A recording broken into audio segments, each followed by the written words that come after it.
Du haut de cette tribune, l'ambassadeur de l'Union européenne au Sénégal, Jean-Marc Pisani, a tenu d'emblée à lever un coin du voile. Le renouvellement des accords de pêche entre le Sénégal et l'Union européenne n'est pas à l'ordre du jour en raison des défaillances constatées dans la lutte contre la pêche illicite, non déclarée et non réglementée.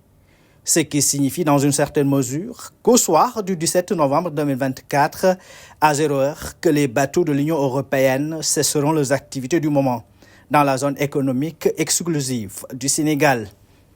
Pour le moment, il n'est pas question de renouveler l'accord de pêche. Pourquoi ? Parce que le 27 mai dernier, la Commission européenne a notifié à l'État du Sénégal le fait qu'il y avait un certain nombre de défaillances qui avaient été constatées dans le cadre de la pêche illicite, non déclarée et non réglementée.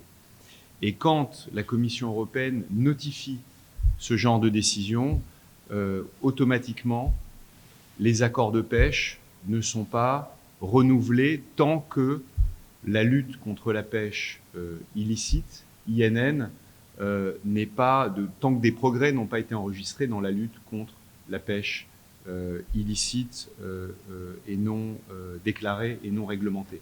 Cette situation n'est pas exceptionnelle. Au Sénégal, entre 2006 et 2014, il n'y avait pas d'accord de pêche. L'accord de pêche avait expiré et il n'avait pas été renouvelé. L'accord de partenariat entre le Sénégal et l'Union européenne pour une pêche durable couvre la période 2019-2024. Il expire donc ce dimanche 17 novembre 2024. Sur cette période de 5 ans, les captures de la flotte européenne dans les eaux sénégalaises, selon le diplomate, représentent moins de 1% des captures déclarées et réalisées par l'ensemble des flottes dans les eaux sénégalaises, soit près de 10 000 tonnes de poissons. C'est 10 000 tonnes sur 5 ans. En fait, l'accord de pêche durable donnait à l'Union européenne la possibilité de pêcher 10 000 tonnes par an. Pour vous donner un ordre d'idée, ce que pêche la pêche artisanale, c'est 400 000 tonnes par an. L'Union européenne avait la possibilité de pêcher 10 000 tonnes par an. En fait, elle en pêche 2 000 par an.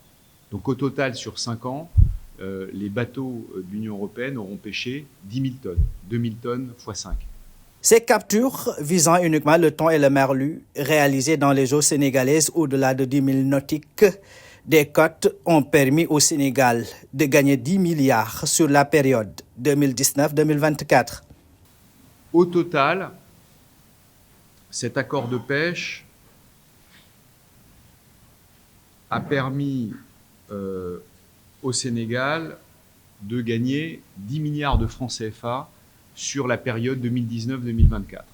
10 milliards de francs CFA, c'est à la fois la contribution des armateurs pour les licences de pêche et c'est l'appui sectoriel, ce dont je parlais, c'est-à-dire tout cet appui au développement qui permet au ministère de la Pêche de structurer le secteur de la pêche et de participer à des activités de développement.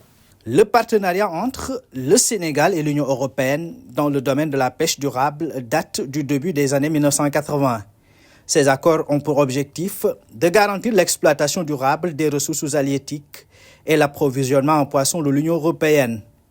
L'Union européenne a actuellement 14 accords de partenariat pour une pêche durable actifs avec des pays partenaires, dont le Sénégal.